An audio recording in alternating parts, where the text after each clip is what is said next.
Hi there, and welcome back to Dreamoria. Tonight we are starting a new journey called Myths and Legends from around the world. We will explore 3 unforgettable stories from different cultures: Beowulf and Grendel from Anglo-Saxon legends, the Great Stone Fire Eater from Korean myths, and the myth of Vukub Kakix from Mayan mythology. If you like these stories, please like and subscribe. It really helps the channel.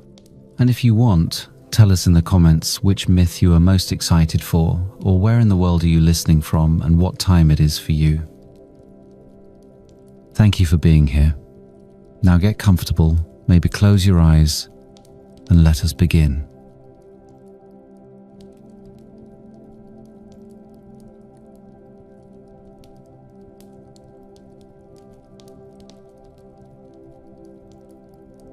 The hall was called Heorot, and in the mouths of men who loved grandeur, it was spoken as if the word itself tasted of honey and iron. It rose from the Danish earth like a promise made in oaken gold. Its roof beams were thick enough to convince a young warrior that the world could be held together by good wood and goodwill. Its benches were long, its hearth fires generous, its doors carved with beasts that looked eternally mid-roar. In the evenings, when the sky turned to bruised violet over the low fields, torches flickered along the approach, and the hall filled with the sound of boots, laughter, cups clinking, and the deep relief of soldiers who had survived another day of weather, war, and duty. This was the kind of place that made a king feel immortal. Hrothgar had built it not only as a house for feasting, but as a center of gravity. To gather men was to gather loyalty. To gather loyalty was to hold a kingdom together when winter pressed in or enemies tested the borders. The mead hall was politics made physical. It was ceremony and strategy, disguised as celebration. The Danes came to Heorot to hear songs of old victories and to measure themselves against them in quiet ways. A man would listen to a story of some long-dead hero, then grip his cup a little tighter, thinking of the next raid, the next oath, the next moment when steel might decide whether he deserved to be remembered. The scops sang, the harps chimed in simple, bright patterns. The words cut through the smoke and settled into the minds of listeners who had been raised on the idea that life was brief and fame was a ladder out of its brevity. The hall was warm, bright, and loud enough to make the world outside seem temporary. It was this sound that drew the monster. At first, no one named him to a child. The mothers who lived near the edges of the king's reach spoke of the night in careful tones, as if the wrong syllables might summon teeth to the doorway. But terror has a way of demanding shape. Soon the men gave the horror a name, then gave the name a story. Grendel, a creature of the marshes and moors, of places where the ground swallowed footsteps and fog rose like breath from a sleeping beast. He was not a wolf and not a man, and the simplest way to speak of him was to call him a misborn thing, a shadow that had learned to walk, a curse given muscle. In the poem that would later carry this tale across centuries, Grendel was described as a descendant of Cain, placed outside human joy by ancient sin. That detail mattered to an age in which old Germanic hero culture was being stitched together with Christian moral framing. The world of Beowulf is a threshold world. It remembers the pagan past and speaks with the newer religious voice. A monster can be an enemy of the tribe, and also a sign of moral exile. The story makes room for both. It gives Grendel a lineage not to explain him away, but to deepen the dread. A creature with no place in God's order becomes a creature with no place in the hall's order either. He needed no invitation.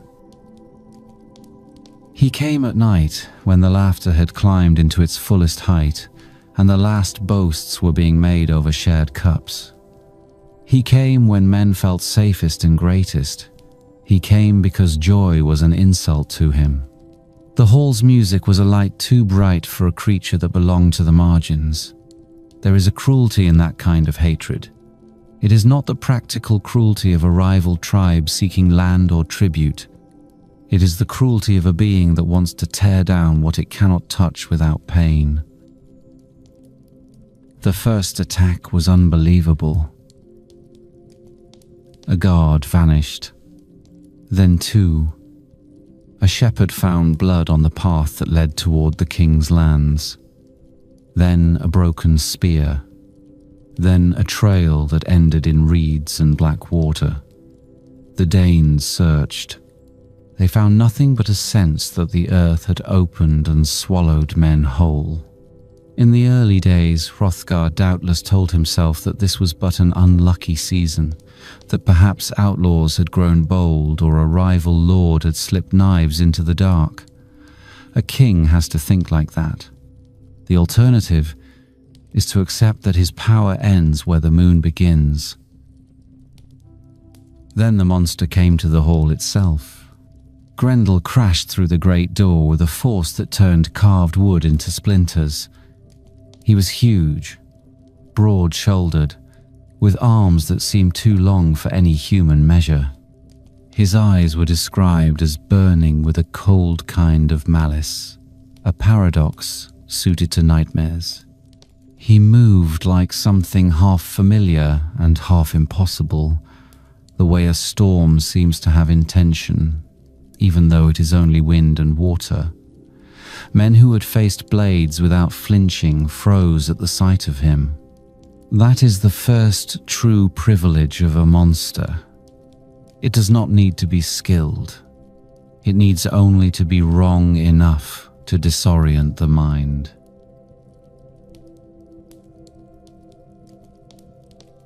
He killed quickly at first, then slowly, savoring the shift from noise to panic. He seized one warrior, crushed him, and devoured him. He took another and broke him, as if breaking a branch to test its dryness. The modern mind can read this as horror, and it is, but it is also something else. It is the mythic representation of a threat that is beyond social rules. In a warrior society where feuds and battles still obey cultures of honor, a devouring monster is a fear that has no negotiation. The hall that had been built to anchor a kingdom became a stage for helplessness. Hrothgar survived that first night, but survival can be a strange burden. The king who prides himself on protection must now look into the faces of widows, brothers, fathers, and sons and find language that can carry both grief and authority. He had made Heorot a beacon. Now that beacon attracted something that fed on light. The attacks continued. Night after night the beast returned. He learned the rhythms of the hall. He knew when the mead ran thick and the songs grew bold. He knew when the men were slow with drink and confidence. The Danes attempted every defense they could imagine. They laid traps. They posted extra guards. They tried to ambush the monster with coordinated spear thrusts. But Grendel was stronger than their lines and more patient than their fear. When the monster has the advantage of the night and the advantage of terror, tactics crumble. The tale says the attacks lasted 12 years, a span long enough to become a generation of dread. Time in myth has a weight that is rarely only literal. 12 winters means the kingdom had time to change under the pressure of fear. Young men grew up knowing the hall as a place of mourning as much as celebration. Old men who should have died in bed learned instead to sleep with a hand on a weapon in a building, meant for peace. The social center wobbled. The king's authority, though not questioned aloud, was bruised by the knowledge that a creature could violate the heart of his world. The poet gives the grief a purpose. In an oral culture, the retelling of disaster is a way to make it survivable. A community that can shape its fear into narrative can face the next evening with a little more spine. And so the Danes waited for a name that could change the pattern. Across the sea, the Geats heard of the terror. Geatland lay in what modern readers associate with southern Sweden, a region of shifting alliances, proud households, and families who measured themselves by the strength of their lineage. Beowulf was not a king yet. He was a young warrior with a reputation thick enough to travel before him. The story presents him as a man of exceptional strength, which in heroic culture does not simply mean he is physically imposing, it means he is a vessel for fate. Great strength marks a man as significant in the cosmic economy of reputation. The news reached him through rumor and trade, the way stories do in a world where the sea is both road and barrier. A hall that had been silenced for 12 winters. A king in despair.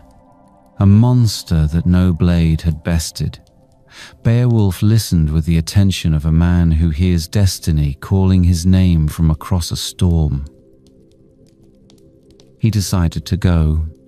In many heroic tales, this decision is framed as pure altruism. In truth, the story allows for a more layered reading. Beowulf seeks glory. Glory is not a selfish object in that world. It is a social currency that keeps a name alive after death. To win glory by saving a great king is to strengthen both one's own house and the moral order of the world. The culture is honest about this interplay. A hero does good and is remembered for it. The remembrance is part of the good.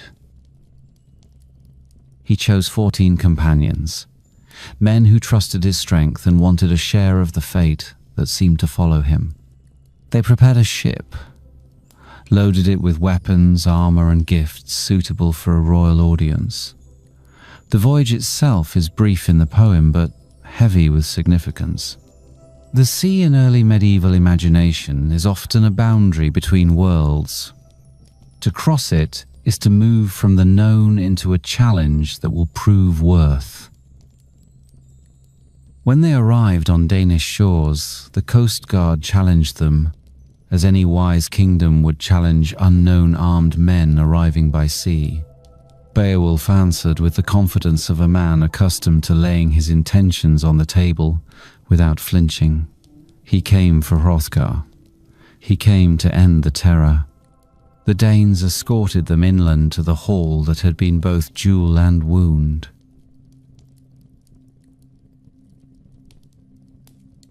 Hrothgar received Beowulf with the hospitality expected of a king who understood alliance.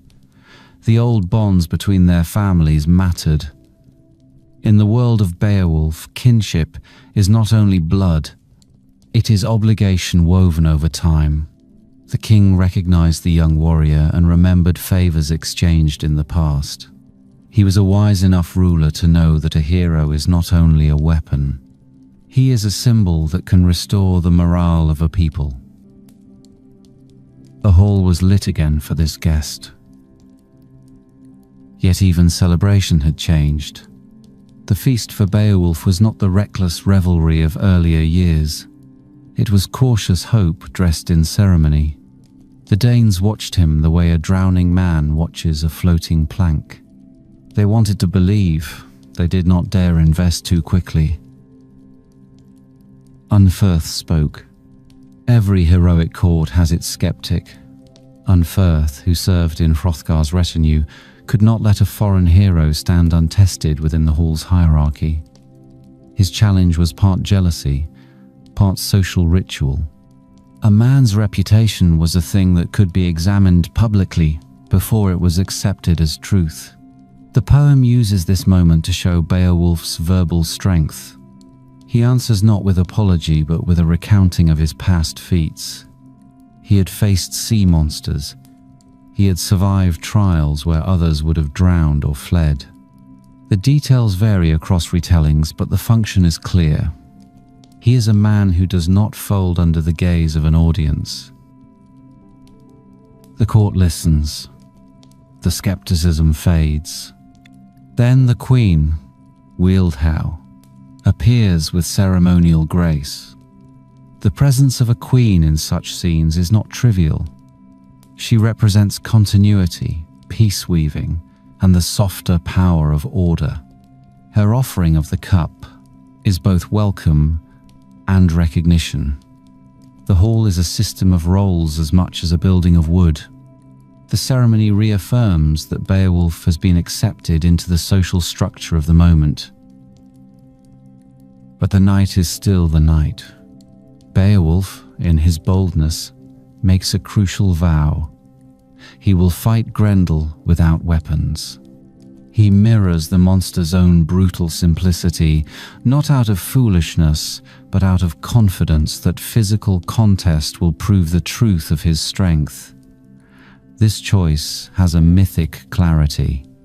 To defeat a monster that relies on raw force, the hero chooses to meet it in the same arena.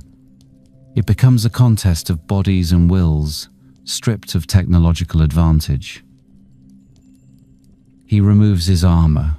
He sets aside his sword. For modern readers, this can feel like performative bravado. For the culture that produced the poem, it is a statement of honor. It also reflects the truth that in mythical logic, the hero often wins not only because he is stronger, but because he fulfills the story's expectation of courage in its purest form. The Danes withdraw from the hall. This moment is quietly devastating. The warriors of Heorot, the men who had once strutted across these planks as if no darkness could touch them, now leave the hall to a foreign hero and his small band. The shame is not stated, but it sits beneath the scene like a hidden stone. The hall becomes a place of waiting rather than feasting. Beowulf's companions lie down. They know the odds. The poem, in its spare, early medieval way, suggests that some of them believe they will die before morning. But loyalty is a kind of courage too. To stay with a leader on the edge of doom is to bind one's own name to a larger legend. Outside, the night grows deep. Grendel moves through the moors. The landscape around Heorot is not merely backdrop, it carries symbolic charge. The marshes are liminal spaces. They represent the untamed, the pre-social, the places where the rules of the hall do not apply. Monsters often live in such regions because myths externalize fear into geography. The hall is civilization. The fen is its shadow. There is also a historical echo here. Early medieval communities did exist near wetlands that could be dangerous, cold, disease-carrying, and difficult to control. A supernatural predator emerging from such places speaks to anxieties about the vulnerability of settled life. Grendel approaches the hall with the certainty of habit. He has done this too many times to believe he can be surprised. In the distance, the shape of Heorot rises against the night sky, still huge, still proud. The torchlight from within suggests life, and life is what he comes to unmake. The monster does not think in political terms, but his actions have political consequences. Each man he kills is a thread cut from Hrothgar's tapestry of power. As he nears the door, he smells men he does not recognize. This is the first hint of change, foreign scents in the hall, new voices earlier in the evening. The monster might not understand alliances, but he understands intrusion. His rage sharpens. He lays one heavy hand on the door. Inside, Beowulf is awake. He lies still, studying the dark and listening for the small betrayals of sound that precede violence. The hall is quiet, in a way it has not been quiet for years. It is the quiet of a trap and a prayer at the same time. The Geats breathe slowly. Somewhere a torch sputters. The beams above creak in the winter air. There is a kind of intimacy in the minutes before violence. Beowulf's mind moves through memory, not as a polished speech, but as flashes. The face of his father, the reputation he has carried like a burden and a crown, the knowledge that what happens tonight will become song or silence. He does not fear death, not in the ordinary sense. He fears failing to be what his name has promised. The door gives a low groan. The monster's strength leans into it. The hall seems to hold its breath. Outside, mist curls around Grendel's legs. The stars are cold. The world beneath the sky feels vast and indifferent. But in this one building, in this one night, the contest of monster and man is about to determine whether joy can survive in the heart of a kingdom. The torches burn lower. The men in the hall remain still. Grendel is at the threshold.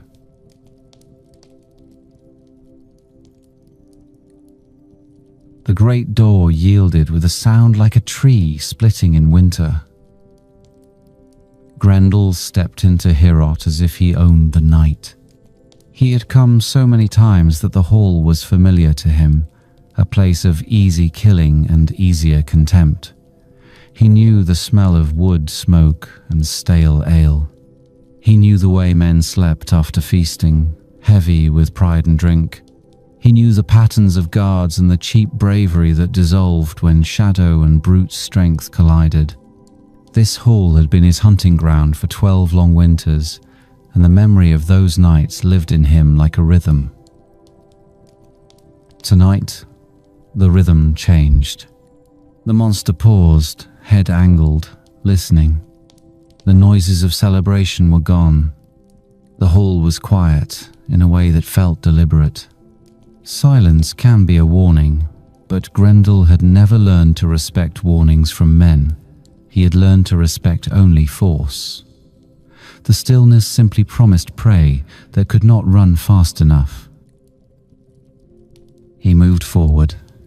The torchlight painted the edges of his body in wavering gold, and for a heartbeat he looked almost like a grotesque statue from some older age of giants. His arms hung long and powerful. His hands were built for tearing. His chest rose and fell with a low, hungry breath. The poet would later place him among the damned, a creature with no place in happiness, and that exile would become part of his monstrous aura. Whether that idea was born from older pagan fears or the newer Christian moral lens, it fit the terror he inspired. A being cut off from joy will always try to destroy the joy of others. Grendel crossed the floor. A Geat lay near the center, asleep in his borrowed courage, unaware that he was about to be a name in someone else's tragedy. The monster seized him without effort. Bone cracked. The sound was short and awful. Grendel fed as a wolf feeds, quick and certain, as if this was merely the opening taste of a meal he had earned. Then he reached for another. His hand closed around a forearm that did not yield. Beowulf rose from the shadows like a storm that had been waiting behind a mountain. The hero's grip locked onto Grendel's wrist with terrific simplicity. There was no flourish, no shouted challenge, no invocation of fate spoken aloud. The moment did not need words. The force of it was its own language. Grendel jerked back in surprise, and surprised monsters are dangerous in the way wounded predators are dangerous. His eyes widened, and the hall seemed to narrow around them, as if all the old wood understood that this was the night its story would change. Beowulf did not release him. The Geat was broad-shouldered, thick with strength, but his power was not only muscle. The heroic world that shaped him believed that a man could be chosen by destiny and made larger than the sum of his limbs. Beowulf carried that belief the way a sword carries an edge. He had come across the sea for this moment, to restore a king's honor and to carve his own name into the memory of men who measured time by song.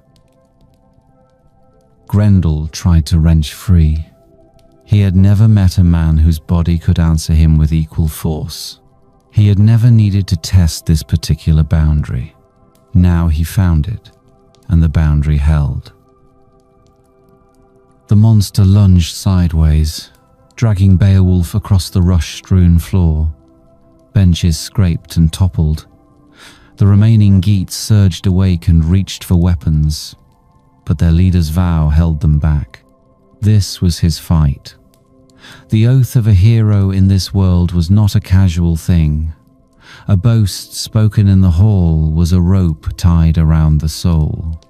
To break it was to unravel the honor that kept a warrior's name alive beyond death. Beowulf planted his feet and braced. The wood beneath him groaned. Grendel swung his free arm in a savage arc, trying to smash the hero's head against the hall's pillars. Beowulf ducked and drove forward, shoulder into the monster's chest. The two forces collided with such violence that the great hall seemed almost fragile in comparison. The roof beams trembled, torches sputtered. The shadows of both fighters threw monstrous shapes against the walls. This was a fight older than any one culture. In its bones, it echoed the universal pattern of the champion facing the devourer of order. The mead hall was the heart of society, a place where oaths and gift-giving bound people into something bigger than isolated families. In the early Germanic world, loyalty to a lord was not abstract ideology. It was a survival system. A king like Hrothgar gave rings, armor, land, and standing. In return, men gave service, protection, and blood. A monster that could kill those men in their own sanctuary threatened the entire logic of the social world. Grendel was not simply a beast. He was a rupture. Beowulf understood that instinctively, even if he would never phrase it in those terms. His body answered the threat in the most direct way possible. The fight surged toward the door. Grendel's claws scraped at Beowulf's forearm. He tried to bite, to tear with teeth aimed at the throat. Beowulf twisted, forced the monster's arm into a painful angle. The demon howled. The sound was not the roar of an animal. It was something raw. It carried rage, shock, and a new flavor Grendel had not tasted in himself before. Fear. The Geats, watching from the edges, felt it too. This was the turning point of years. Every Dane who had spilt blood in this hall without being able to stop the terror would have understood the significance of that sound if they had been present. But the Danes had withdrawn, leaving the foreign hero to bear the weight of their hope. The hall was now a closed arena where only fate and force could speak. Beowulf drove Grendel backward. The monster's heels struck a bench. He stumbled. Beowulf tightened his grip. The hero's hands were like iron bands, and the story would later claim he had the strength of 30 men. Such numbers are mythic shorthand, a way to signal the scale of a hero's capacity. The poet was not interested in a measured count. He was interested in the feeling of impossible power made visible. Grendel thrashed. He smashed a pillar. Wood splintered. The sound of it was like a thunderclap. The old hall, built to outlast storms and time, now suffered under the force of a fight that belonged to the realm of legend. Outside, the night remained indifferent. Inside, the world narrowed to two bodies, locked in a contest of domination. Beowulf did not seek a clean kill. He sought a decisive victory. There is a difference. A clean kill ends a threat. A decisive victory ends a story in a way that can be remembered. Grendel tried to retreat. He had never fled Heorot in weakness. He had left with the casual satisfaction of a predator. Now he wanted only distance and darkness, the refuge of the marsh where the rules of men could not follow him. Beowulf forced him to stay. They pivoted across the hall again, slipping on blood and crushed rushes. The air smelled of sweat, smoke, and something older, as if the monster brought with him the sour breath of the bog itself. The hero could feel the creature's strength surging in desperate bursts, but desperation is not always enough against a man whose body seems to have been forged for this particular moment. Beowulf twisted his hips and pulled. The movement was simple and terrible. There was a crack, like a branch torn from a living tree. Grendel's arm came away at the shoulder. For a heartbeat, the world stopped. The monster stared at the ruin of himself, stunned by the sudden emptiness where power had been. Blood poured out in dark sheets. His howl became a scream that shook the rafters and made the Geats flinch despite their excitement. This was not the cry of a creature that might recover. This was the cry of inevitable death. Grendel stumbled backward. Beowulf held the torn arm aloft, the enormous limb still twitching with the broken force of its owner. The sight was so shocking that it crossed into the realm of symbol. This was the physical proof that the monster who had made the Danes helpless was not invincible. Grendel fled. He smashed through the doorframe with his remaining strength and vanished into the night, leaving a smear of blood along the threshold as if the hall itself had wounded him. The Geats did not chase. The victory was clear enough. To pursue a dying monster into the bog would be to risk turning triumph into foolish loss. The heroic mind prized courage, but it also respected the wisdom of timing. Beowulf had promised to end the terror. The evidence in his hands was more final than any hunt. The silence that followed was strange. It was the calm after a storm that no one believed they could survive. Beowulf stood in the ruined hall with Grendel's arm in his grip, chest heaving, listening to the slow return of ordinary sounds. The crackle of a torch, the low moan of wood settling, the breath of his men. Then dawn began to change the world. News spreads faster than reason. By morning, the Danes approached Heorot with a cautious crowd energy, like villagers nearing the site of a lightning strike. They expected to find corpses. They expected to find the Geats dead and the monster gone. They found instead a blood-soaked floor, shattered benches, and the impossible trophy of a monster's severed arm. Hrothgar arrived soon after. The old king's face carried the exhaustion of years spent helpless. A ruler can endure defeat in battle more easily than helplessness in his own sanctuary. The monster had not merely killed men. He had embarrassed the logic of kingship. Now that logic was restored. The hall filled again. This time the noise was joy laced with disbelief. Warriors who had survived previous killings touched the walls, as if they needed physical proof that the hall remained real. Mothers and wives received word that the terror was ended, and relief fell through the kingdom like warm rain after drought. Beowulf was honored. Hrothgar, as ring-giver and lord, did what his role demanded. He praised Beowulf for courage, strength, and the integrity of his vow. The king's generosity was not an indulgence. It was a public reaffirmation of the social order. Gifts were part of governance. To reward a hero was to show that bravery was recognized by power, and that service to the community led to status and wealth. Gold moved from the king's hands to Beowulf's. Armor, rings, and weapons were offered. The gestures mattered as much as the objects. In the heroic world, a gift was a story that said both giver and receiver understood their place in the web of obligation. It bound Beowulf to Hrothgar in honor, even though he was a foreign prince. The Scops sang again.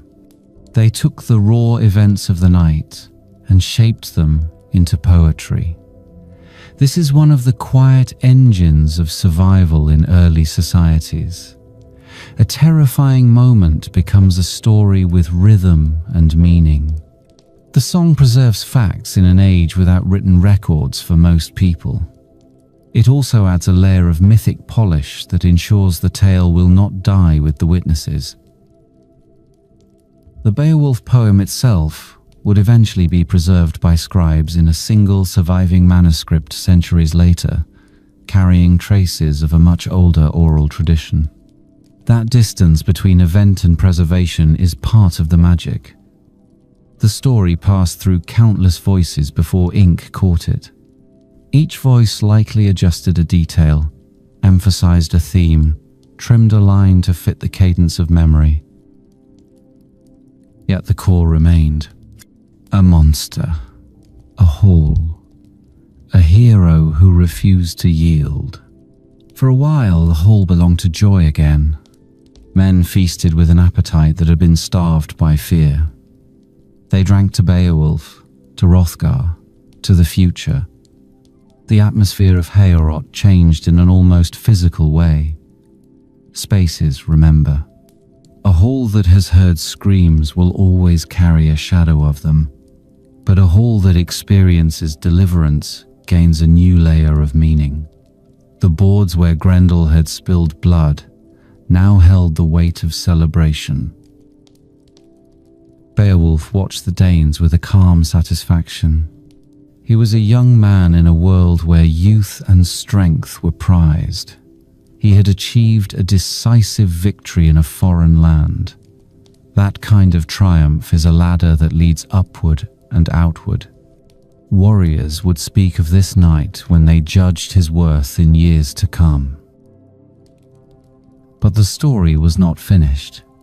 The night had carved a wound in the world of monsters too. Grendel's death would not occur in isolation. The relationships of the monstrous realm mirror human relationships in twisted ways. A mother, even a monstrous one, does not always accept the death of her child without consequence.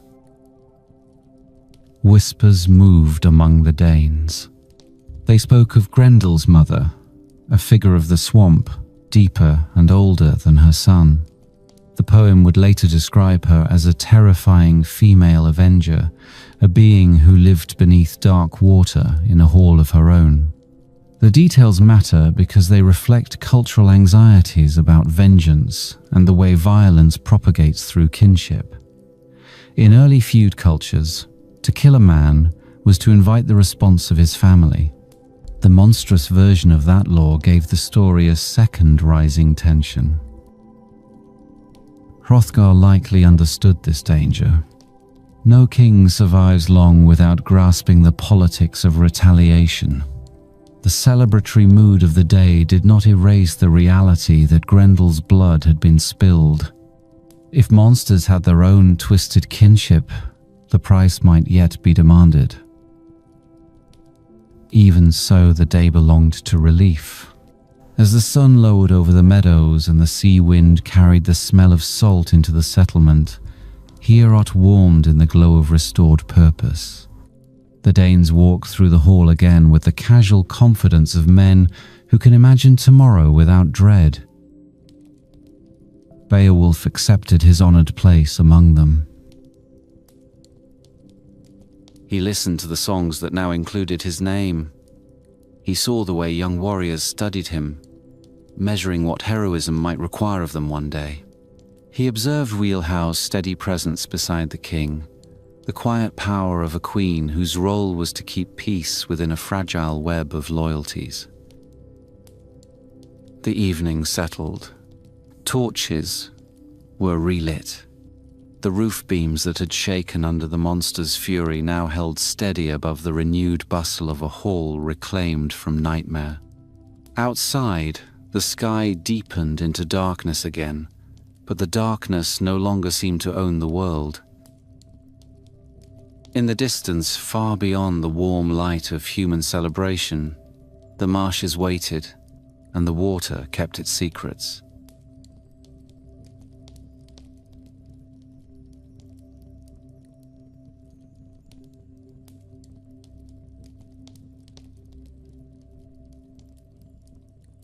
Long before Seoul was a city of endless streets and bright night windows, when its palaces were still new in the imagination of kings and the hills around it felt closer to the bones of the world, the people believed that the landscape listened. Mountains were not silent piles of rock. Rivers were not simple water. Wind had moods, fire had will. A city could be blessed by its placement or doomed by it, depending on how wisely humans read the shape of the land. The old logic of the peninsula carried a deep respect for forces that could not be ruled by decree. Even in eras of strong dynasties and proud courts, there was always an uneasy knowledge that a crown was lighter than a storm. Southwest of the capital, a mountain sat like a watchful shoulder against the horizon. The air there was different, warmer in subtle ways, even when the world was cold. The earth sometimes exhaled a faint breath that smelled of minerals and smoke. Shepherds who grazed goats near its foothills returned home with nervous eyes. Hunters avoided the upper ridges at dusk. Children were told to stay away not because a parent wanted to terrify them, but because every generation had inherited the same caution. Inside that mountain lived the fire spirit. The stories described him with a kind of half-comic, half-dreadful clarity that folklore loves. He was not a noble flame god bearing wisdom. He was appetite. He was temper. He was the hunger of a forge that never cooled. Some said he was small in stature, an imp of heat with a grin too wide. Others imagined him as a vast being whose body was a moving blaze that could stand as tall as trees when he wished. These contradictions did not weaken the tale. They made him more frightening. A creature without fixed form is a creature whose boundaries the human mind cannot measure. He ate what fire eats. Dry woods and brush disappeared in his wake. Forgotten huts in the lonely stretches of countryside smouldered down to ash if his mood turned cruel. He swallowed the resinous heart of pine forests, as though they were snacks stolen from a sleeping world. On days when his craving sharpened, he chewed stones themselves, leaving blackened scars and strange glassy patches where heat had transformed the surface of the mountain. There were seasons when he slept. The mountain seemed quiet then. The people of the capital would look southwest and see only the ordinary shape of a distant peak. But the old farmers knew that silence in a volcano is not always peace. It can be patience. One summer, the capital's palace gleamed with confidence. A king had built new structures, carved beams, fresh roofs, painted corridors, and ceremonial gates shaped to convince both visitors and spirits that the throne was strong. The palace was more than luxury. It was message. It told rival elites, foreign envoys, and the common subject alike that order had a physical home. The court rituals performed within those walls were designed to align the human realm with the cosmic one, to present the monarch as a harmonizing axis between heaven and earth. That idea has deep roots in East Asian statecraft. The moral authority of a ruler was tied to harmony with the world. When calamity struck, people sometimes wondered if a ruler's virtue had faltered. That was not always a fair judgment, but it was a powerful one. A palace was a declaration that the king intended to keep the world properly arranged. The fire spirit saw that palace and felt insulted. From his mountain he could sense the heavy smell of fresh timber, the sweet weakness of new lacquer, the pleasing dryness of unused beams. The palace was a feast so tempting that it became a kind of obsession. He imagined swallowing a throne room as though it were a bundle of kindling. He imagined the royal banners curling in flame. He imagined the shock on the faces of humans who believed that wealth could shield them from old elemental hungers. He did not go alone into this dream. The south wind was his companion in mischief. Wind spirits often appear in Korean stories as forces with personality, playful or dangerous depending on the moment. The south wind in this tale is a conspirator who understands that fire is never more powerful than when it is fed by breath. When the fire spirit called to her, she answered with laughter that sounded like leaves whipped into frantic applause. They planned with a patient spite of beings who could outlast human lifetimes. The fire spirit waited for a night when the air was dry and the sky held no promise of rain. He waited for the kind of darkness that makes a city feel small against the vast shoulders of the land. Then he climbed out of the mountain. The first steps of a fire demon toward a city do not look like the march of an army. There are no banners, no drums, no scouts. There is only the shifting glow of unnatural heat, the smell of warm stone, the faint tremor of animals that sense danger before humans can name it. The south wind raced ahead of him, slipping through the city streets with sudden gusts that rattled shutters and made stray dogs whine. The outer houses caught first. A spark that should have died on a roof beam instead bloomed into a hungry tongue of flame. One small blaze became two became 10. The wind fanned the fire as though it were playing a cruel instrument. Streets that had been quiet turned into corridors of panic. People ran with bundles in their arms, with children clamped to their chests, with prayers stuck in their throats. The fires climbed. They leapt across narrow lanes and devoured the dry backs of wooden buildings. In an age when cities were largely built from timber, and roofs were often thatched or layered with materials that could burn, a strong wind could turn a small mistake into devastation. The tale exaggerates the agency of the fire spirit, but it also reflects a historical truth. Urban fires were feared with reason. The fire spirit reached the palace. He was delighted.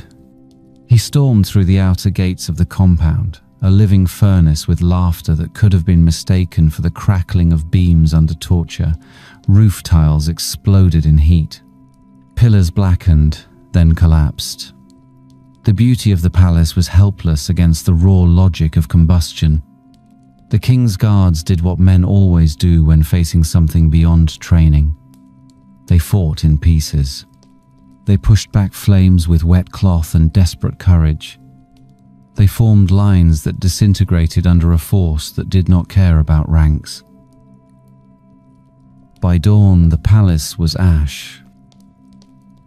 The fire spirit returned to his mountain with the satisfied mood of a creature who had proven a point. The south wind left the city in a swirl of soot and playful contempt. The capital woke to ruin, and the king stood among the smoking remnants of his authority. A monarch can mourn in private. A monarch must respond in public. The court assembled. Advisors arrived with ink-stained hands and sleepless faces. Geomancers were summoned. The wise men of the realm were asked to explain how the city had been pierced so easily by elemental rage. The first impulse in such moments is to seek blame. Some looked to the mountain and whispered of negligence, of rituals perhaps skipped or performed without the proper reverence. Others argued that this was an unavoidable trial of the age. Folklore is not always concerned with fairness, it is concerned with meaning. The king in this story is neither villain nor fool. He is a ruler faced with a threat that mocks human confidence. He chooses action.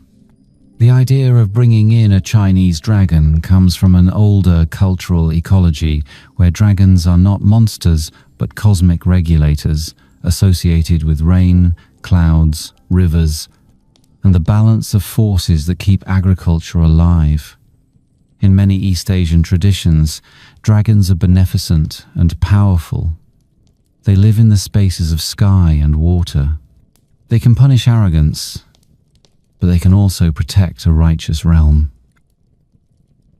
In a city threatened by fire, a rain dragon feels like the most sensible ally imaginable. A messenger was sent. The kingdom bore great expense to secure such a guardian.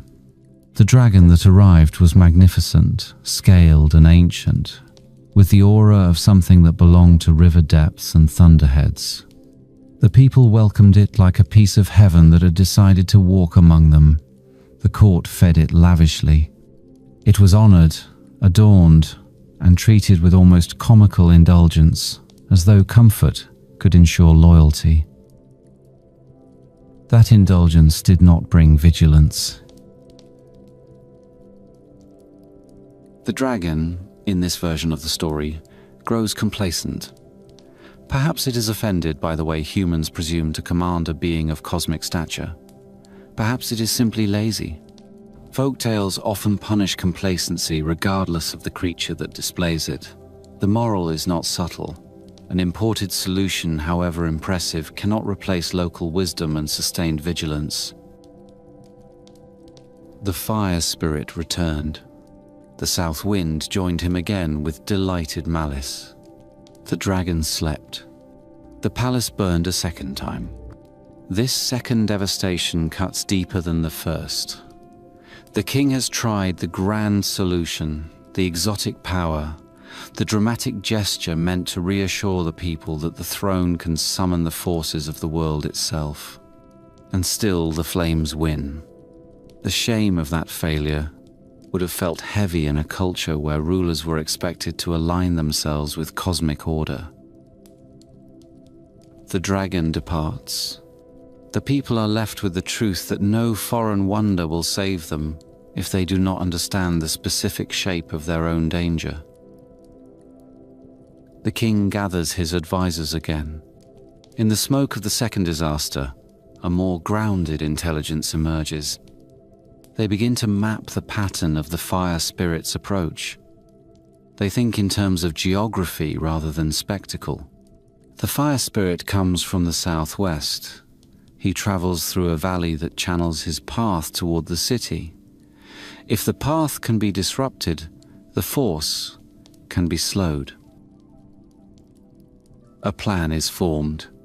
It is simple enough to seem almost naive. Dig a great pond across the valley. Fill it with water deep enough to swallow a fire demon's stride. Let the spirit of water oppose the spirit of flame.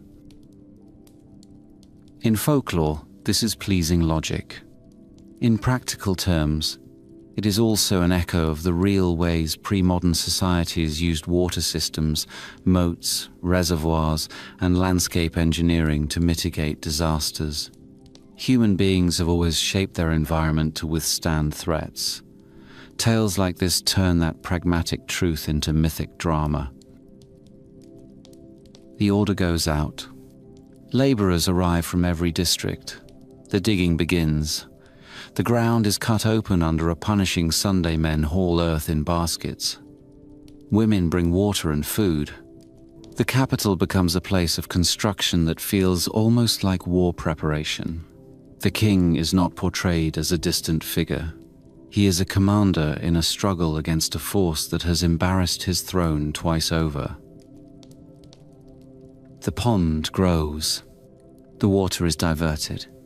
The valley now holds a shimmering barrier, a silent ambush designed to humble flame. The fire spirit does not know. In the mountain, he is already plotting his next feast. The south wind boasts of how quickly the palace will fall this time. The fire spirit imagines the sound of new beams cracking and the rich smell of lacquer giving way to smoke. He descends again. The city waits. The pond lies in darkness like a secret held between the king and the earth. This chapter ends on the knife edge of that anticipation, with a capital that has suffered enough to learn the value of quiet preparation, with a fire spirit whose arrogance has not yet met its counterweight, and with the south wind still eager to play the cruel musician of disaster. Night returns to Seoul. The rebuilt palace stands with cautious dignity, its rooflines cutting clean shapes against the sky. Guards walk their routes with eyes sharpened by memory. The people sleep lightly. Somewhere beyond the city's edge, the new pond reflects starlight and keeps its trap patient. The mountain glows faintly in the southwest. The wind shifts. The fire spirit begins to move. The fire spirit came down the mountain again with the swagger of a creature that had never paid a lasting price for arrogance. The south wind ran ahead of him, teasing the trees into frantic motion, lifting ash that still lingered in the cracks of the city's memory. Seoul had rebuilt quickly because humans always rebuild quickly when they have no other choice. New beams had been raised, new tiles set, new paints brushed onto palace wood with hands that still trembled when old men recalled the first two burnings. The king had ordered resilience to be visible. The people had answered with tired bravery. The palace looked whole enough to convince a stranger, but to those who had watched it collapse in flame, the structures had the uneasy fragility of a healed bone that still remembers its fracture. The valley welcomed the demon with a silence he misread as surrender. He was thinking of lacquer and polished stair rails. He was thinking of the deep, dry sweetness of fresh timber. He was thinking of the way a palace roof would sound when it began to crack under heat, as if the building itself were shouting in surprise. The south wind delighted in these fantasies and whipped herself into a shrieking gale that rushed toward the city like a messenger of doom. The fire spirit followed, hotter, brighter, impatient now, as if hunger had become a clock ticking in his chest. He did not know that the shape of the land had changed. He did not know that the king and his laborers had left a quiet, glistening answer in his path. When the fire spirit reached the heart of the valley, he stepped forward, and the earth vanished beneath him. He plunged into the great pond with a roar that sounded like a furnace drowning. Water swallowed flame and exploded into steam. The night filled with a white, choking cloud that rolled out across the reeds. The demon thrashed and tried to climb the slick bank, his fire sputtering into frantic flashes. It was a humiliating sight for a creature who had played the invincible lord of catastrophe. The south wind circled above the chaos, her laughter turning nervous as she felt heat weaken beneath her. The fire spirit hauled himself out at last, dripping and furious, his glow dimmed to a ragged ember. He staggered forward anyway, too proud to retreat, too enraged to accept that humans might have learned how to wound him. He reached the outer districts of Seoul like a storm that had lost half its teeth. Houses caught fire, but not with the same ravenous speed. Roofs smoked and blackened, yet the flames struggled to leap. The south wind tried to revive the blaze, but the dampness clung to the demon's body like a curse and reduced her mischief to a weaker breath. When the fire spirit arrived at the palace compound, he managed to scorch part of the rebuilt structures, enough to remind the city that he still existed, enough to keep fear alive in the bones of witnesses. But he could not swallow the palace whole. His own wet fury betrayed him. The pond had taken something from him besides heat. It had taken certainty. At last he turned away, trailing smoke and rage, and limped back toward his mountain with the taste of defeat bitter on his tongue.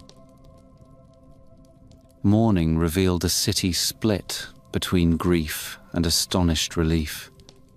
The palace had been struck, yet it was still standing, scarred rather than erased. People gathered at a distance to stare at the blackened wings of the compound, as if expecting them to crumble on their own from memory. The king walked the grounds with the tense calm of a man who had lived too long beside a danger that could not be negotiated with. He understood what the people felt. They wanted to celebrate the partial victory, yet feared provoking the spirit's return with too much joy. The king listened to his advisors, and when he learned exactly how the trap had worked, he summoned the well-digger and the engineers who had turned a desperate idea into a physical barrier. Their labor had been the kind of heroism that never earns songs unless a wise ruler insists on it. The king gave them rewards not for spectacle, but for the quiet intelligence of survival. And the story remembers this generosity because folklore loves a monarch who recognizes that the strength of a realm is measured by more than swords. But the king also knew that a wounded fire spirit could recover. A pond was a lesson, not a final chain. Water might blunt the demon's force, but it could not guarantee that he would not find another path, another season, another method of turning his appetite into calamity. The court returned to the deeper principles that had shaped Korean approaches to landscape and protection for centuries. The idea that the world possessed an inner order was not theoretical, it was practical. In the tradition of Pungsu, the Korean form of geomancy, related to broader East Asian ideas of reading the land, mountains, and watercourses, carried energy that influenced human fortune. A palace was positioned for harmony.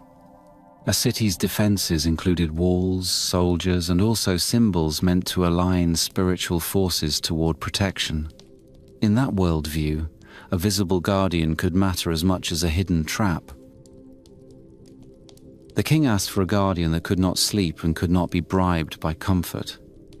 He asked for something that would stand at the palace gate and announce to the fire spirit that Seoul had grown teeth of its own. The master stone carvers heard the request and understood the scale of it.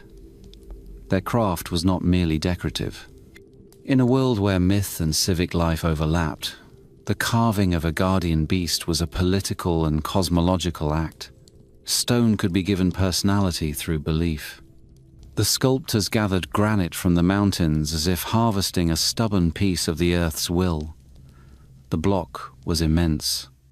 The hauling of it across roads and fields required hundreds of hands and the coordinated patience of a community that had learned the price of unpreparedness.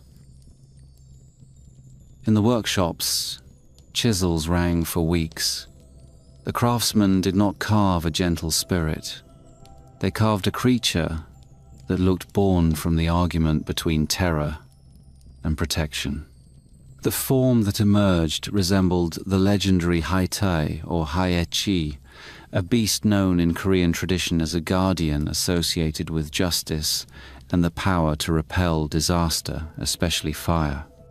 The exact shape of such a creature varied across depictions, but the essential impression was always the same. a lion-like body with a sturdiness that suggested endurance, scales or armor-like textures hinting at invulnerability, a face filled with severity rather than beauty, a mouth that implied appetite, but an appetite directed toward the destruction of destructive forces. The king's sculptors leaned into that symbolic logic. They gave the statue eyes that seemed to judge the world. They gave it fangs that could convince imagination that even a fire demon might be edible. When the great stone fire eater was finished, the palace grounds felt different. The statue anchored the entrance with a literal weight that seemed to press the air into new obedience. Soldiers patrolling near it felt both comforted and unsettled, as if this guardian belonged to an older and harsher law than their own training. The people came in daylight to look at it from a safe distance. Children hid behind their mothers' skirts, the way children do when they are torn between terror and fascination. The king permitted this public witnessing. He wanted the city to internalize the presence of a protector. A symbol cannot protect a community if the community does not believe in its role. The next dry night arrived quietly. The south wind returned to the mountain with her playful malice restored. She expected the fire spirit to roar with renewed confidence. Instead, she found him brooding, his pride bruised by the memory of drowning heat. Yet pride is a stubborn illness.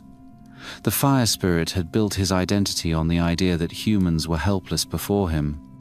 He told himself that the pond had been chance, a trick of water that would not stop him twice. He told himself that a city dared not humiliate him again. The south wind encouraged these thoughts, because wind loves the drama of friction and flame. Together they began their descent once more, with the demon's fire burning brighter as he neared the familiar city that had once fed him like a banquet table. The pond waited. He fell into it again, and this time his rage was so great that he forced himself out faster, shaking off water in violent sprays that hissed into vapor. He arrived at the palace approach, still sputtering but determined to finish what he had started. The south wind whipped around the roofs, searching for the place where flame could take hold.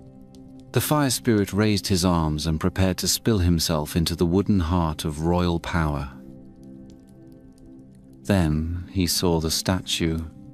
It stood at the gate, as if it had been there longer than the palace itself. Moonlight cut clean lines along its jaws and horns and muscular posture. Its eyes seemed to catch the faint red glow of the demon's own fire and reflect it back with a cold disdain. The fire spirit slowed. The south wind faltered, her gusts thinning into uncertain breezes. The great stone fire eater did not move, because stone does not need movement to intimidate. It needed only presence, the immovable certainty of a creature that could not be bribed by fatigue or frightened by heat. The fire spirit approached a few more steps and felt a sensation he had not known in all his years of predation. He felt small. The statue's open mouth looked ready to swallow flame. Its fangs were angled in a way that suggested they were designed for something tougher than wood. The fire spirit imagined his own body caught between those jaws, his fiery essence crushed into darkness.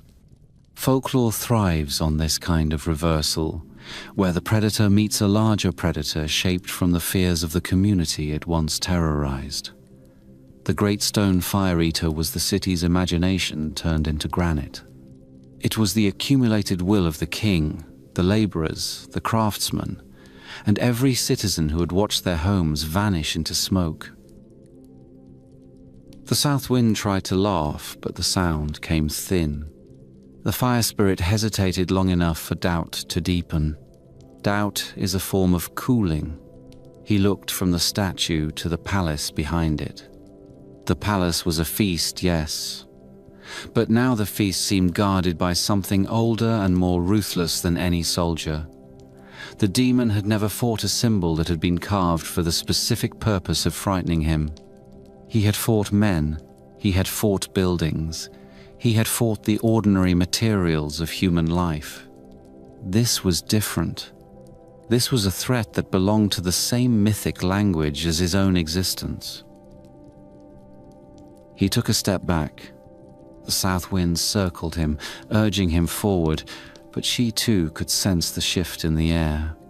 The statue radiated a silent warning that the night was no longer the demon's exclusive territory. For a heartbeat, the fire spirit seemed to weigh his pride against his survival. In heroic tales, a monster sometimes chooses combat and dies gloriously.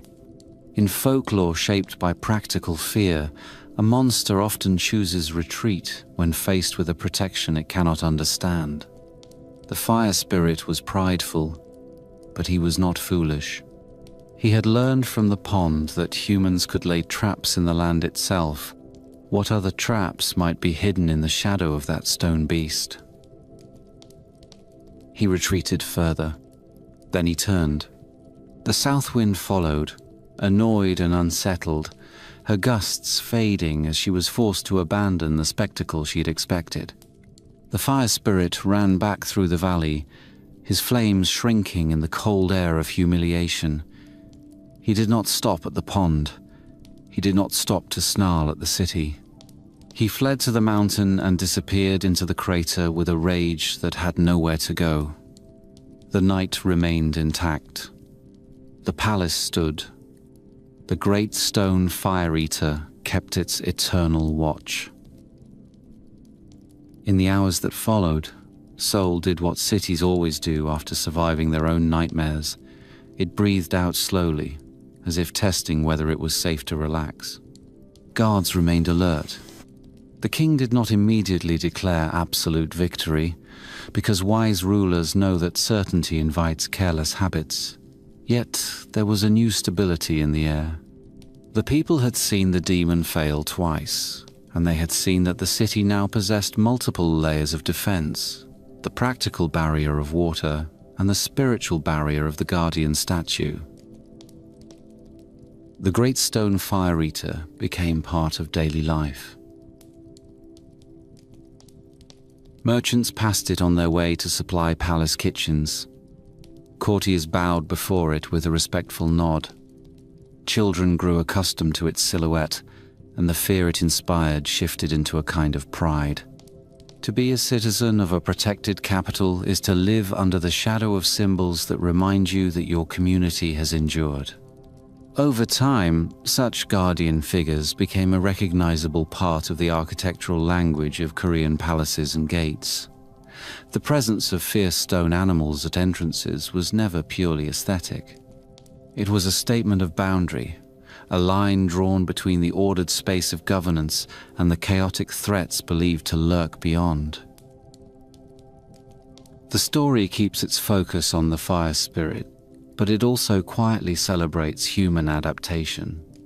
The king does not conquer the mountain. He does not attempt to extinguish the elemental force outright. Instead, he changes the relationship between city and landscape. He acknowledges that some dangers cannot be erased and chooses instead to build systems that channel and deter them. That is an ancient form of wisdom, echoed in many cultures where people learned to live beside forests that could burn, rivers that could flood, and mountains that could shake. At night, the statue looks most alive. Moonlight turns its granite into silver and shadow. In that light, it seems possible to imagine the fire spirit watching from the distant peak, simmering in grudging silence, unwilling to test the city again. The south wind returns to gentler games over rooftops. The pond remains in the valley, still and dark, patient as a second lesson waiting to be remembered. Seoul continues to rebuild its life around these protections. The palace lanterns are lit without the same tremor in the hand. The court ceremonies regain their rhythm. The king resumes the careful work of governance that does not make legends but keeps a realm intact. The people sleep more deeply. In the distance, the mountain remains part of the skyline, a reminder that the world is never fully tamed, only negotiated with. In the quiet hours before dawn, when the city is wrapped in cold mist and the palace roofs collect thin layers of frost, the great stone fire eater stands at the gate as if listening for the wrong kind of wind.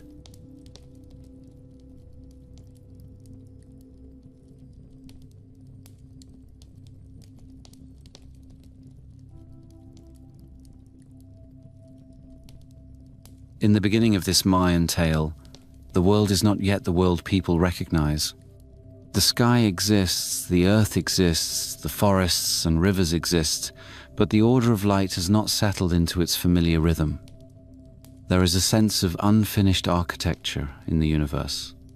The Popol Vuh speaks of ages and experiments of creation, of attempts to shape beings who could speak the names of the gods and carry gratitude in their breath.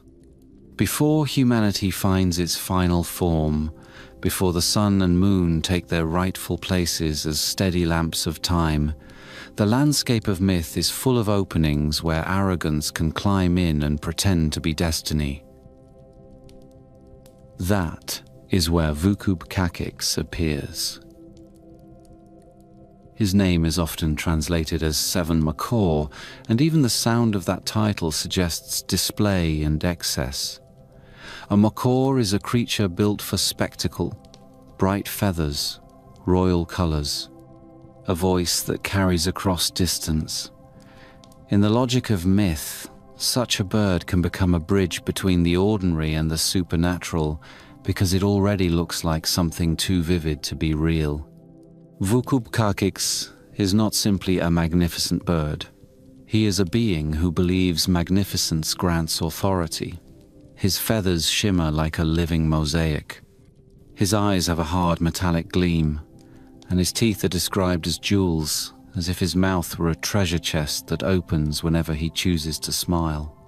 The story insists on this detail because his beauty is not incidental. It is the foundation of his delusion. He climbs to the top of a great tree and declares himself the sun and moon.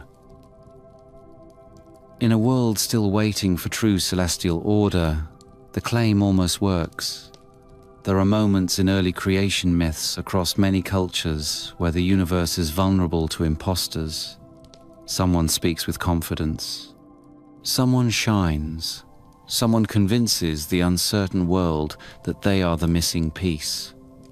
Vucub Cacique is that kind of pretender.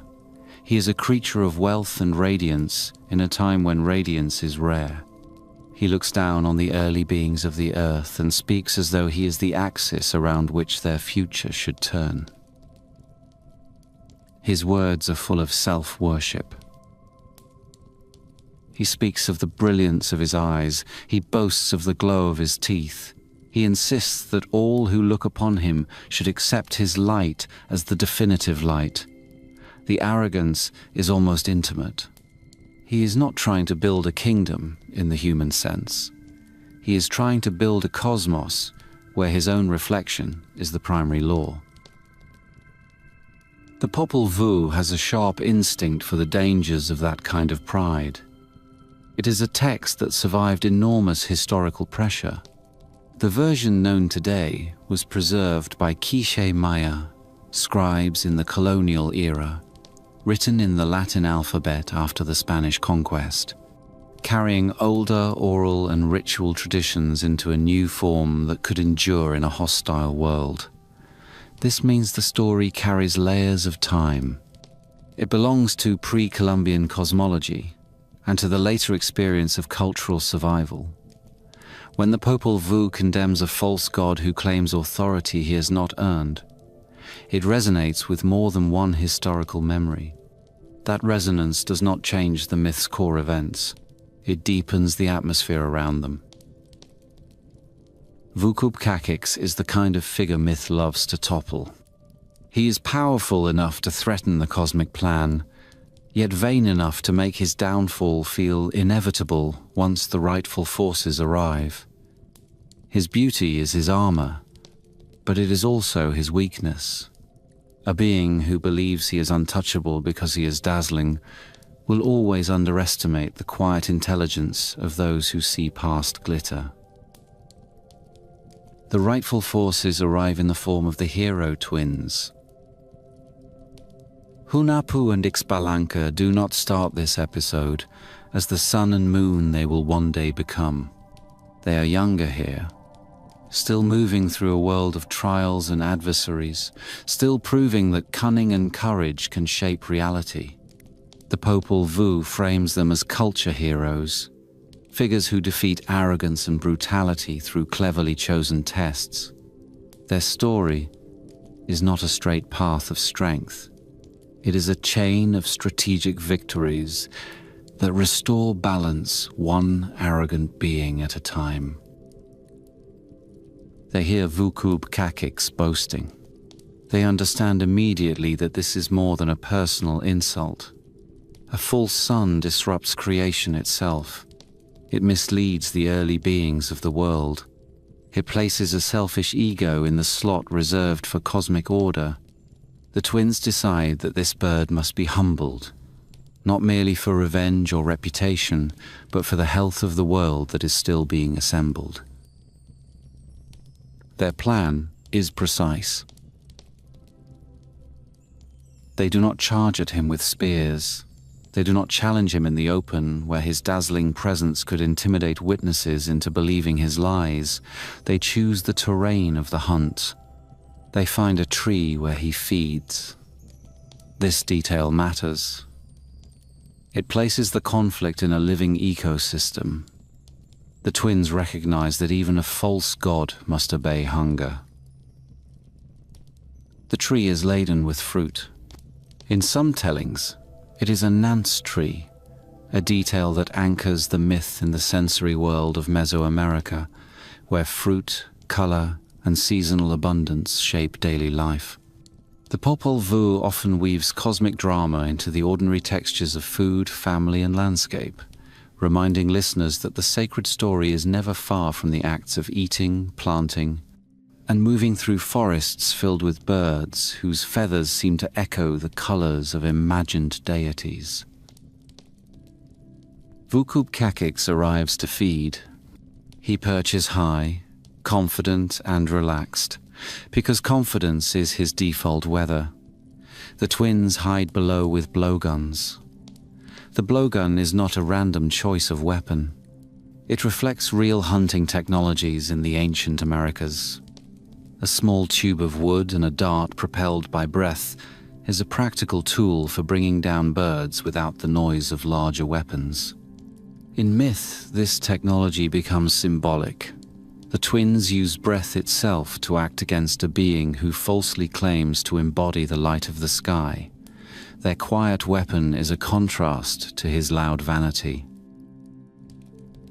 Hunahpu aims. The dart strikes Vucub Cacique in the jaw. The moment is both comic and brutal in the way folklore often handles the downfall of the proud. A being who loved to show his glittering mouth is wounded precisely there. The blow cracks his radiant certainty. He shrieks and flails. He tumbles from the tree, not dead, but humiliated by the pain and the sudden proof that he has a vulnerable body beneath his shine. The twins rush forward. They believe the strike has done enough. This is where the myth takes a sharp turn, reminding the listener that arrogance is dangerous, but still dangerous. Vucub Cacique is wounded, yet he is still immensely powerful. He lashes out with furious strength and tears off Hunahpu's arm. The loss is not a minor injury. It is a symbolic wound in the hero's path.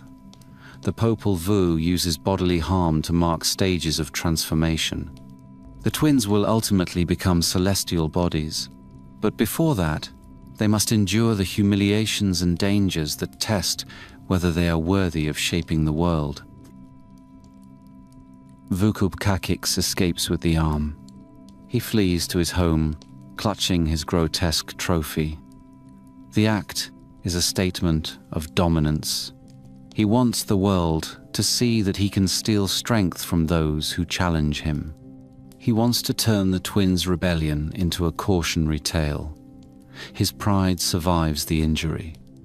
It even expands, fed by the belief that he has proven his superiority. The twins retreat. This is not defeat in the narrative sense. It is the pause that allows a more elaborate strategy to form. The Popol Vuh admires cleverness more than impulsive rage. The twins do not try to reclaim the arm by brute force.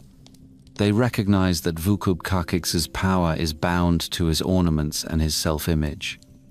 He is a being whose identity is externalized in jewels and shine. Remove the shine, and the false god collapses. They seek help from elders. The story brings in an old man and old woman who appear humble and harmless. These figures are sometimes interpreted as the twins' grandparents or as allied deities disguised in frail forms. The detail works on multiple levels. It suggests that wisdom and age can outmaneuver pride. It also reflects a social truth embedded in many indigenous traditions. Elders carry authority that is not loud. They carry lived knowledge and ritual understanding. In myth, that authority becomes a weapon sharper than any blade. The old couple approaches Vucub Kakix. They present themselves as healers. They speak the language of care, of remedy, of relief from pain. Vucub Kakix is suffering. His jaw throbs. His broken teeth, once the centerpiece of his boast, now mock him every time he tries to speak. Pain is the crack through which the trick enters. He invites them in. The old couple examine his mouth and his eyes. They claim they can restore his splendor. Vucub Kakix, desperate to regain his aesthetic authority, agrees to their treatment. The twins' plan now moves from the hunt to the con. The Popol Vuh delights in this shift. A false god who used spectacle to seize cosmic power will be undone by a quiet performance of empathy. The healers begin the procedure. They extract his teeth. In the mythic logic of the Popol Vuh, these teeth are more than biological. They are the emblem of his false identity.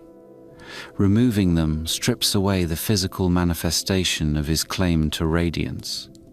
The healers replace the jeweled teeth with humble substitutes, often described as simple white kernels of maize. Maize matters. Corn is the sacred heart of Mesoamerican life. It is food, economy, and cosmology. The Popol Vuh later describes humans as beings formed from maize dough, shaped by the gods into a final successful creation, capable of speech and gratitude. By replacing Vucub Kakix's false glitter with maize, the story performs a symbolic correction. The false sun is forced into the ordinary substance that will define true humanity. His jewels are exchanged for the humble matter of real life. They tend his eyes as well. The myth implies that his eyes had a shining quality that fed his boast. The healers remove that brilliance. In some interpretations, his eyes are replaced with something dull. Even if the exact materials vary across retellings, the narrative function is consistent. His ability to dazzle collapses. He can no longer look upon the world as a self-named celestial authority. Vucub Kakix grows weaker. His pride is tethered to his ornaments. When they vanish, his power drains away as if a lamp has been deprived of oil. The Popol Vuh treats this as a moral physics. The false brightness cannot survive contact with truth and humility. The twins recover Hunapu's arm. This retrieval restores their wholeness and also signals that their plan has succeeded on every necessary level. The false god is stripped, the hero is restored, the cosmos inches closer to its rightful arrangement. Yet this is still the first act of a broader balancing. Vucub has sons. Zipacna and Caprican are embodiments of geological force and arrogant strength. Their stories follow the logic of the father's downfall. They too claim powers that unsettle the world. One boasts of raising mountains, another boasts of shaking them. In these figures, the Popol Vuh gives personality to the raw forces of the earth. This is a common sensation in myth. Mountains and earthquakes feel alive to the human mind because they are so vast and indifferent. Turning them into boastful giants makes them narratively manageable, allowing a culture to articulate awe and fear in the language of family conflict and moral correction. The twins will confront the sons later. For now, the focus remains on the false son who finally realizes he has been undone. There is a particular cruelty in the way his defeat occurs. He is not killed in a glorious duel. He is not struck down in front of an audience that can cheer his humiliation. He is dismantled quietly in his own home by figures who appear weak. The removal of his ornaments is almost surgical. It is not merely violence, it is subtraction. He becomes smaller with each lost jewel, with each replaced tooth. The myth suggests that shame itself is lethal when your identity is built on vanity. His death is the final confirmation that his light was never real. The world continues. The Popol Vuh is careful about this rhythm. A monster falls, and nature does not collapse. The false authority was a temporary distortion, not the foundation of reality. This gives the story its comforting architecture. It promises that arrogance can be removed without destroying the world, that true order is more resilient than the loud impostors who attempt to occupy its throne. The twins, still early in their long mythic path, move onward. They are not finished with the underworld lords. They are not finished with the trials that will shape them into the sun and moon the world is still waiting for. But the fall of Vucub is a major step. It clears a space in the sky and in the imagination. It removes the counterfeit brightness that could confuse the early beings of the earth.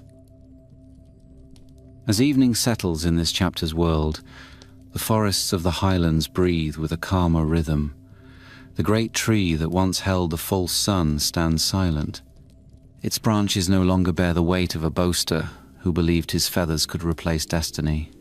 Somewhere in the shadows, the twins prepare for the next confrontations that will test their intelligence and their endurance. The true lights of the world are still on their way. The path to them passes through pride, pain, and the patient logic of myth. The forest swallowed sound after the first clash, the way a great body swallows a knife and keeps breathing. Hunahpu and Ixbalanque moved through shadow and leaf, keeping pace with each other, not speaking much, because there are moments when speech only sharpens pain. Hunahpu's missing arm was a raw absence that made the air feel colder around him. The wound was not simply physical. In a myth where bodies carry meaning, a lost limb is a torn page in destiny. The twins had struck the false sun with clever aim and bold timing, yet the price had been immediate and humiliating. Vucub had fled with the arm as a trophy, and that act was its own kind of grotesque proclamation. The bird demon wanted the world to witness that he could devour the challengers who dared question his radiance. He wanted the early beings of the earth to see that his glitter was still law, Somewhere beyond the broad trunks and the wet tangles of understory, he was already turning the stolen arm into an ornament of triumph. The twins did not need to imagine the scene to feel its weight. They knew the personality of their enemy. Pride, like his, is never content with private victory. It must be displayed. Vukub-Kakix returned to his dwelling high in the trees with a wound in his jaw and fury in his chest. He told himself that the pain proved nothing.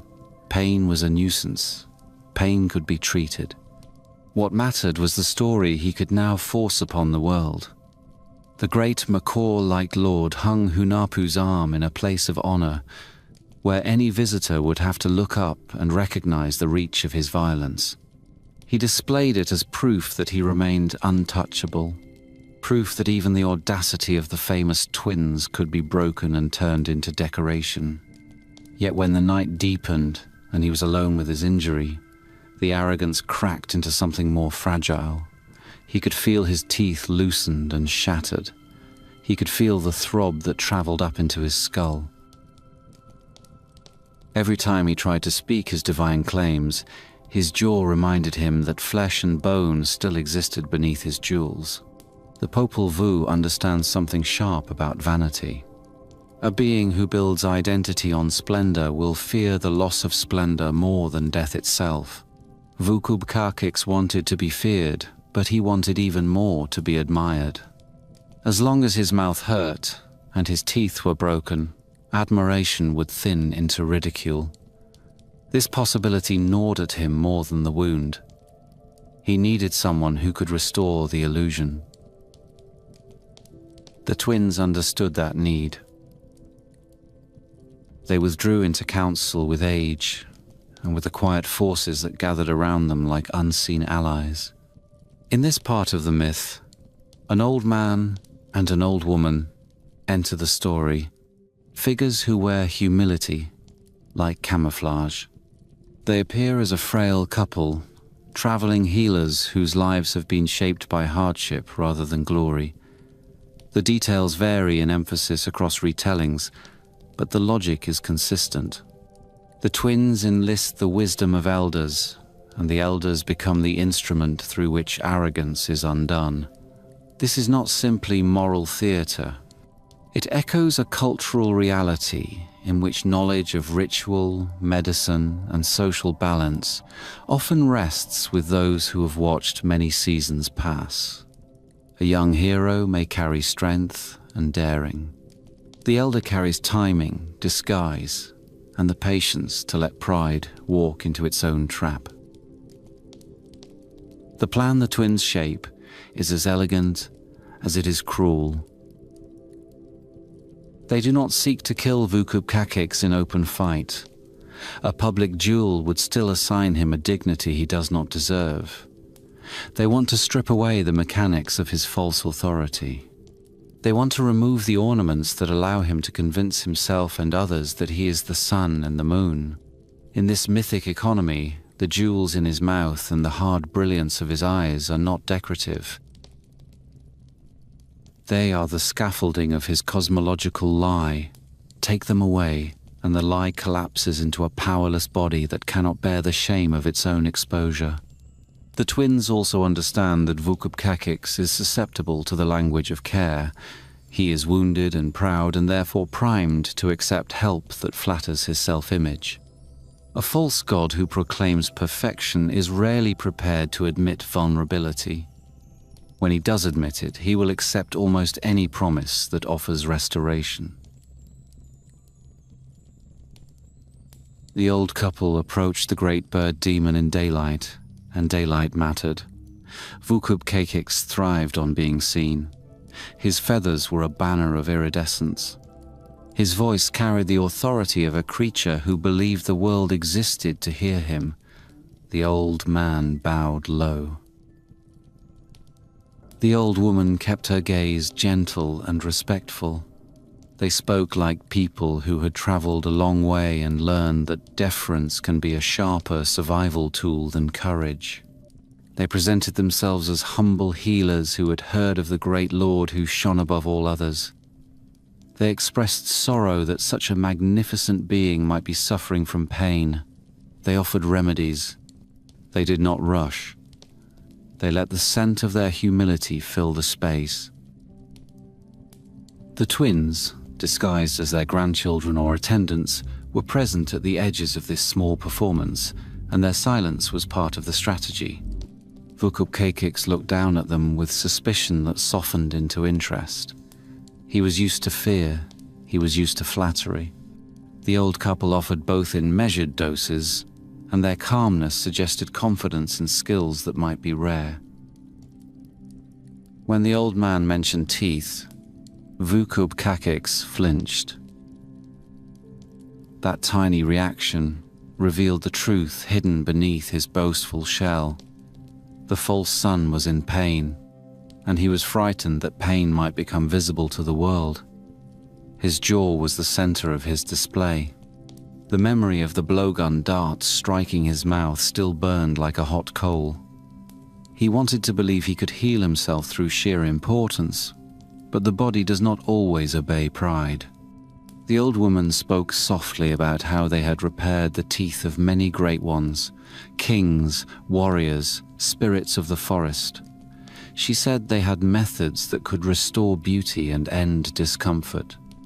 She offered these words with the careful cadence of someone who knows that vanity is hungry for reassurance. Vukup Kakix agreed to be treated.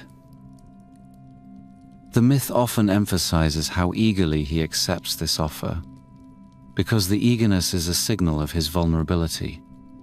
The old couple examined his mouth with the solemnity of surgeons. They murmured about infection. They spoke of the need for replacement. They said that the broken jewels must be removed so that the great lord could shine without corruption. Vukup Kakix listened with the tense attention of a patient whose pride has already been compromised by suffering. When they explained that they would replace his teeth with something clean and strong and perfectly suitable for a being of his magnitude, he nodded. Then the old man began the work.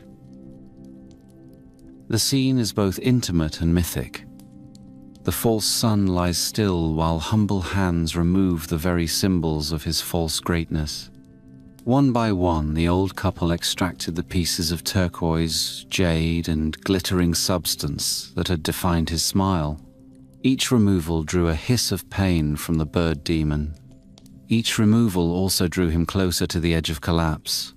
The twins watched with the cold patience of people who understand that moral order sometimes requires an act that feels like cruelty. The old woman placed new teeth into his mouth, and these teeth were not jewels. They were white kernels of maize. Corn is not a trivial substitution in this story. Maize is sacred in the world of the Maya. It is a staple of life, a foundation of agriculture and daily endurance. It is also a substance with cosmological weight. The Popol Vuh later describes the successful creation of humanity from maize dough, a narrative that frames corn as the material of true being. By replacing the false god's jeweled teeth with maize, the myth performs a symbolic correction. It drags a self-worshipping impostor away from glitter and places him into the common sacred substance that will define real humans. It is a quiet humiliation disguised as healing. Vukup Kakix does not recognize the insult immediately. He is consumed by the relief of pain lessening. He believes that any replacement must be an improvement if it is offered by those who appear to serve him. The old man then turned to the eyes. The eyes of Vukup Kakix had been part of his claim to radiance. The story describes them as bright with a hard, shimmering quality, as if the cosmos itself had embedded treasure inside his gaze. The healers spoke of clouds in his vision, of impurities, of the need to remove the old brilliance to restore a cleaner one. Their language was soothing and clinical. Vukup Kakix, still desperate to regain his full power of display, consented again. The removal of his eyes, whether described literally or symbolically, is a moment where the myth bares its teeth. A false authority is not gently corrected, it is dismantled. The old couple replaced the shining instruments of his vanity with something dull and humble, and as they did, the light inside him began to gutter. It is here that the story reveals its deeper logic. Vukub Kakix was never truly the Sunday. He had been a mirror that convinced itself it was a star. His power depended on belief, including his own. When his ornaments disappeared, his belief faltered. The world did not bow. The forest did not brighten for him. The early beings of the earth did not scramble to honor a creature whose smile no longer glittered. The false god felt the shift in the air. He looked at his reflection in water and saw a mouth no longer lined with treasure. He saw the pale kernels that belonged to meals and fields, not to cosmic sovereignty. The horror that rose in him was not fear of death. It was fear of ordinariness. A being who has proclaimed himself the center of creation cannot survive the sudden certainty that he is not even the brightest creature on a branch. His strength collapsed. The myth often suggests that shame itself was lethal. This is not poetic exaggeration. It is a moral statement expressed through narrative physics. Pride inflates a creature beyond its rightful scale. Truth deflates it. Vukub Kakix weakened, as if the removal of jewels had opened a hole through which his stolen authority leaked away. He tried to rise and command the world again, but his voice sounded different to his own ears.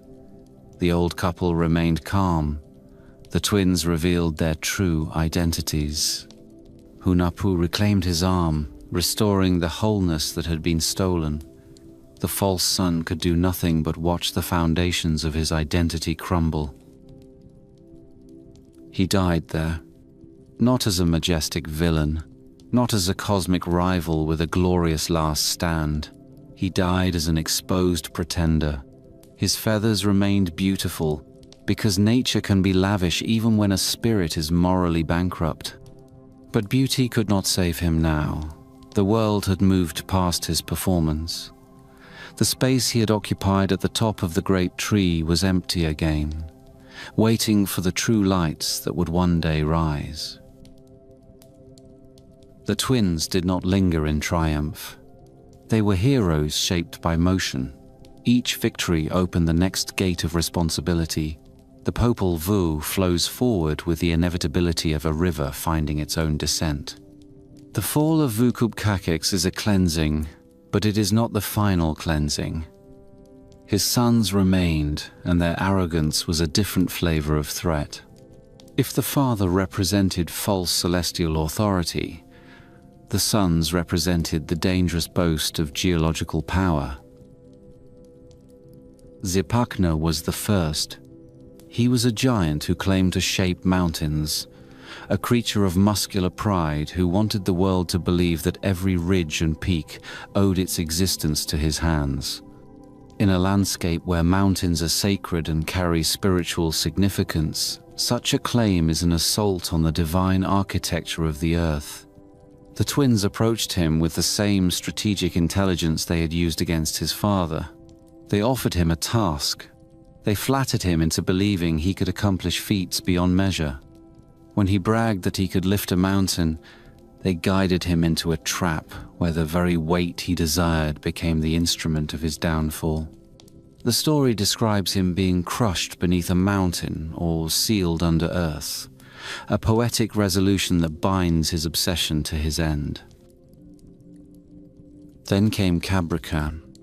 He was the shaker of mountains, a figure who embodied earthquakes and the terrifying sensation that the ground itself might decide to turn against the living. The twins lured him with a story of birds and sustenance. They offered him food that was tainted with their intention. When his strength faltered, they bound him and buried him in the earth, ensuring that his destructive boasting would no longer threaten the forming order of the world. These episodes echo the father's defeat while expanding the myth's scope. The twins were not merely correcting one arrogant creature. They were correcting a pattern of arrogance that could ripple through the cosmos if left unchallenged. The Popol Vuh places these victories within a larger arc. The twins are moving toward their confrontation with the lords of Xibalba, the underworld of the Quiché Maya imagination, a realm of tests, traps, and dark intelligence. The story does not treat the underworld as a vague hell. It is a structured domain governed by beings who embody disease, fear, and the cunning cruelty of mortality. The twins must descend there later, survive trials that include houses of blades, cold, jaguars, and darkness, and emerge with a kind of authority that only suffering can grant. The defeat of Vucub Cacyx and his sons is a necessary preparation. A hero who cannot humble pride on earth will not survive the more sophisticated cruelty of the underworld. There is also an agricultural heartbeat beneath these cosmic dramas. The Maya world was shaped by seasonal cycles and by the relationship between humans and maize. The mythic insistence on corn as sacred substance reflects how deeply dependent communities were on the success of planting and harvest. A story that elevates maize to a material of creation is more than spiritual poetry. It is cultural memory of survival. When the Popol Vuh claims that humans were ultimately formed from maize, it honors the crop that kept families alive through drought, war, and uncertainty. It binds identity to the land in a way that outlasts political shifts. In that light, the replacement of Vucub Cacyx's jewels with maize teeth becomes a sharp and elegant correction. He wanted to be the Sunday. He was forced into the substance that feeds those who live under the Sunday. The forest after these events feels calmer, though calm in myth is always temporary. Birdsong returns to ordinary patterns. The great trees stand without the burden of a false light perched in arrogant display. The twins walk in the dawn air with their restored wholeness, their confidence strengthened by victories that were earned through risk and intelligence rather than simple force. They are still young, still moving toward the culminating trials that will define them as the true luminaries of the sky. But their path is clearer now. The world has been cleansed of one major distortion. The early beings of the earth can look upward without being tricked by a glittering impostor. The story carries an implicit lesson that reaches beyond this particular episode. Power that depends on display alone is fragile. Authority that declares itself without consent from deeper order will eventually encounter the quiet knives of truth. The Popol Vuh is a mythic text that wants the listener to understand that creation is not only an act of making, it is an act of maintaining balance. When something rises too high without rightful foundation, the heroes who serve balance will come. Night falls again in the highlands. A soft wind moves through leaves.